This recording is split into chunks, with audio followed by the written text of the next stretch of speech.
রাঙামাটি তীরন্দাজ সিরিয়ালের আজকের পর্বে দেখা যাবে একলব্য রেগে বাড়িতে আসে। তখন প্রমিতা বলে, আকু তুই কোথায় গিয়েছিলি বাবা? তখন একলব্য কোনো কথা না বলেই নিজের ঘরে চলে যায়। ওদিকে প্রমিতা একলব্যর পিছন পিছন ছুটে যায়। তারপরে দেখা যাবে একলব্য নিজের ঘরে গিয়ে খুব রাগান্বিতভাবে নিজের শার্ট খুলতে গিয়ে বোতাম ছিঁড়ে ফেলে। তখনই প্রমিতা বলে, আক্কু তুই কেন এরকম করছিস বাবা? মাথাটা ঠান্ডা কর, কি হয়েছে আমাকে বল, কি হয়েছে? তখন একলব্য কোনো কথাই বলে না। তখন প্রমিতা বলে, কি হয়েছে? আমি তো তোর মা, বল, তুই আমাকে বল। আচ্ছা তুই এখানে বস, বলে এবার কি হয়েছে? তখনই একলব্য একটা কথাও না বললেই প্রমিতা বলে, আচ্ছা আক্কু কেন ওরকম করছিস বাবা? নিজের উপর কেন এভাবে অভিমান করে নিজেকে কষ্ট দিচ্ছিস? সব কিছু সামলাতে হবে তো, সামনের দিকে এগিয়ে যেতে হবে। তুই কেন বুঝতে পারছিস না যে আমাদের সঙ্গে এরকম করেছে তাকে তো ভুলতে হবে? তখনই এই কথাগুলো শুনে একলব্যর চোখ বেয়ে জল পড়তে থাকে। তখন প্রমিতা বলে, জানি বাবা তোর মনটা এখন অনেক খারাপ, কিন্তু নিজেকে সামলাতে হবে তো। তখনই একলব্য বলে, কি করব মা বলো তো, নিজেকেই তো সামলাচ্ছি, নতুন করে সবটা শুরু করতে চাইছি। দেখো না আহিরে আমার সঙ্গে যেটা করলো, আহিরে আমাকে যেভাবে ঠকালো, রাঙামতিও তো ঠিক সেইভাবেই আমাকে ঠকালো। আসলে আমার জন্যও না ভালোবাসা নয়, আমার জন্যে ভালোবাসা নেই মা। তাই আমি যেভাবে আহিরিকে ভুলে গিয়েছি সেইভাবেই আমি রাঙাকেও ভুলে যাব মা। তখনই এই কথা শুনে প্রমিতা বলে, দেখ রাঙাকে তো আমি ভালো ভেবেই এখানে নিয়ে এসেছিলাম, বাবা মরা মেয়ে ছিল, তাইও দেখ ন্যাশনাল চ্যাম্পিয়ন হয়েছে, তারপরে তীরন্দাজিতে কত ভালো করেছিল। তখনই একলব্য বলে, মা ও একটা বেইমান, ও খেলার দিকে কোনোদিনও মন ছিল না, ও তো মানুষ মানাতে এক্সপার্ট, তাই না? ওর কথা না কখন আমাদের বাড়িতে আর মনে করবে না, তার জন্যই তো আমি এগ্রিমেন্টে সই করে এসেছি মা, এগ্রিমেন্ট সই করে দিয়েছি। তখন প্রমিতা বলে, মানে কি করেছিস তুই? তখন একলব্য বলে, হ্যাঁ ওই যে স্যাম, সে আমাকে 10 লাখ টাকা অফার করেছে তার পার্সোনাল প্লাই করব সেই জন্যে। তখন প্রমিতা বলে, কি করেছিস আক্কু তুই? আমাদের বাড়ির সবাইকে জিজ্ঞাসা করবি না? তখন একলব্য বলে, না মা আর জিজ্ঞাসা করব না, আমাকেও তো ভালো থাকতে হবে। ওই রাঙ্গামতি আহিরি ওদের নাম কোনোদিনও আমার সামনে নেবে না মা, আমাকেও ভালো থাকতে দাও তোমরা। তখনই প্রমিতা বলে, তুই ভালো থাকবি বাবা, তুই চিন্তা করিস না, তুই এগুলো নিয়ে আর ভাবিস না।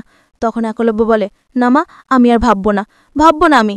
তখন এই কথা বলি একলব্য সেখান থেকে চলে গেলে প্রমিতা রাঙার কথা ভাবতে থাকে। রাঙার সঙ্গে কাটানো সময়গুলোর কথা ভেবেই বলে, রাঙা তুই কেন এভাবে আমাকে ঠকালি? কেন? আমি কি তোকে নিজের মেয়ের জায়গাটা দিয়েছিলাম? কেন তোর কথা মনে পড়লে আমার মনটা এমন করে উঠছে, বুকটা দুমড়ে মুচড়ে উঠছে? কেন উঠছে এরকম করে? কেন তোর জন্য আমার এত কষ্ট হচ্ছে রাঙা? এই বলে প্রমিতা কাঁদতে থাকে, খুব কান্না করতে থাকে। ওইদিকে দেখা যাবে রাঙা দাদা আর কোচ কথা বলছে। তখনই দেখতে পায় উৎপল দেখেই বলে, ও এখানে লুকিয়ে আছো না, দাঁড়াও তোমাদের ব্যবস্থা করছি। তখনই উৎপল ওর লোকদেরকে ফোন করে আর বলে, এই পুরো একাডেমিটা ঘিরে ফেলো, এবার রাঙামতির দাদাকে শেষ করে দিতেই হবে। রাঙামতি যেন কিছুতেই নিজেকে নির্দোষ প্রমাণ না করতে পারে। এই বলে উৎপল মুখোশটা পরে নেয়। তখনই উৎপল বলে, এবার রাঙা আমার যে অবস্থা হয়েছিল তোমাকে সেই অবস্থায় করব। তখনই উৎপলের লোকেরা আসলেই উৎপল বলে, এবার এটা ভেঙে ভেতরে ঢুকবে আর রাঙার দাদাকে মেরে ফেলবে। তখনই বাইরে থেকে বলে, এই রাঙা দরজা খোল। তখনই রাঙার দাদা রাঙা দুজনেই চমকে যায়। তখন রাঙার দাদা বলে, রাঙা এখানে কারা? তখন সংগ্রাম বলে, রাঙা এখানে কারা আসলো? তখন রাঙা বলে, আর কারা, আমার দাদাকে সরিয়ে দিতে পারলে যাদের লাভ হবে তারা এখানে এসেছে রে। তারপরে দেখা যাবে গুন্ডারা দরজা ভাঙার জন্য অনেক কিছু করতে থাকে। তখন রাঙা ও দাদার হাতের বাঁধন খুলে দেয় আর বলে, দাদা এবার নিজেকে প্রমাণ করার সময় চলে এসেছে। তারপরে 3 জন তীর ধনুক তাক করে দরজার দিকে দাঁড়িয়ে পড়ে। ওদিকে গুন্ডারা সবাই দরজা ভেঙে ভেতরে চলে আসে। তখন গুন্ডারাও গোলাগুলি করতে থাকে আর রাঙারাও তীর ছুটতে থাকে। তারপরে রাঙামতিরা সবাই লুকিয়ে পড়ে। ওইদিকে উৎপল সবাইকে বলে, মেরে ফেলো রাঙার দাদাকে, মেরে ফেলো, শেষ করে দাও। তখন রাঙা মনে মনে বলে, এই গলাটা খুব চেনা চেনা লাগছে, কে হতে পারে?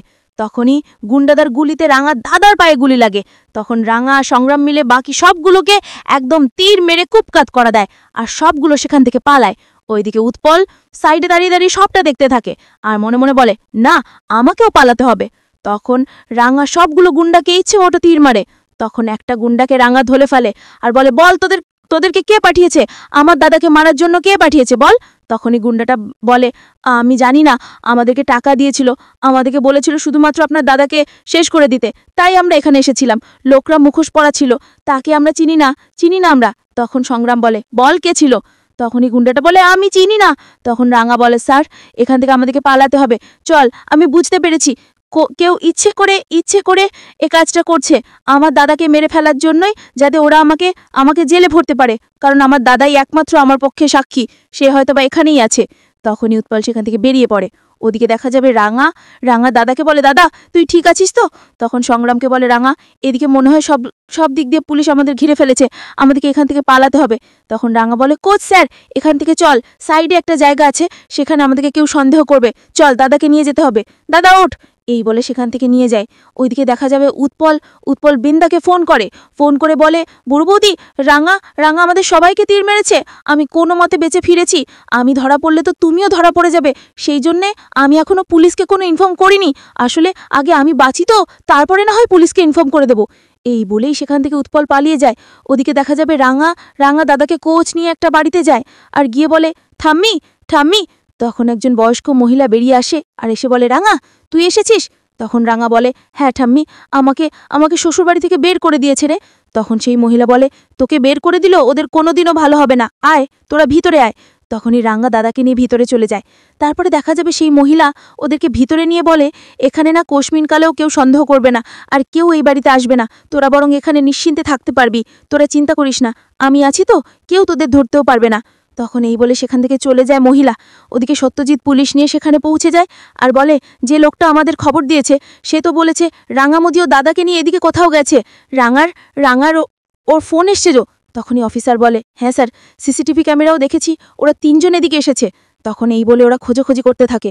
ওদিকে রাঙা দেখতে থাকে আর তখনই হঠাৎ করে জানালা দিয়ে দেখে যে সত্যজিৎ দাঁড়িয়ে আছে। তখন রাঙা বলে কোচ স্যার এখানে তো সত্যজিৎ স্যার পুলিশ নিয়ে পৌঁছে গেছে, আমাদের যে করেই হোক আমার দাদা মনে হয় ঠিক কথাই বলছে, আমাদের সেই জঙ্গলে গিয়ে খবরটা নিতেই হবে, আমার দাদাকে বাঁচাতে হবে। তখন সংগ্রাম বলে আগে তোমার দাদার পা থেকে গুলিটা বের করতে হবে, ডক্টর আনতে হবে। তখন রাঙা বলে না আমি গরম জল নিয়ে আসছি, আমি দাদার পা থেকে গুলিটা বের করে দেব। তখন সংগ্রাম বলে কি বলছো রাঙা, তোমার দাদাই কষ্ট সহ্য করতে পারবে, আর তাছাড়া ইনফেকশন হয়ে গেলে তো সমস্যা হবে। তখনই রাঙা বলে না রে কোজ্জান, কিচ্ছু হবে না, আমার দাদা সহ্য করতে পারবে আমার দাদা, কারণ আমরা জঙ্গলের মানুষ, আমরা না অনেক কষ্ট সহ্য করে বড় হয়েছি, আমাদের কাছে এইটুকু কষ্ট দিয়ে কিচ্ছু হয় না, আমার দাদা ঠিক সহ্য করতে থাকতে পারবে, আর আমার দাদাকে আমাকে সুস্থ করতেই হবে, কারণ আমার দাদাই সবকিছু সাক্ষী। হ্যাঁ ও নিজের কর্মের শাস্তি পাবে, কিন্তু তার আগে সব অপরাধীদের মুখোশ পরে খুঁড়তে হবে। তো বন্ধুরা আজকের পর্বটি তোমাদের কেমন লেগেছে কমেন্ট করে জানিয়ে দাও।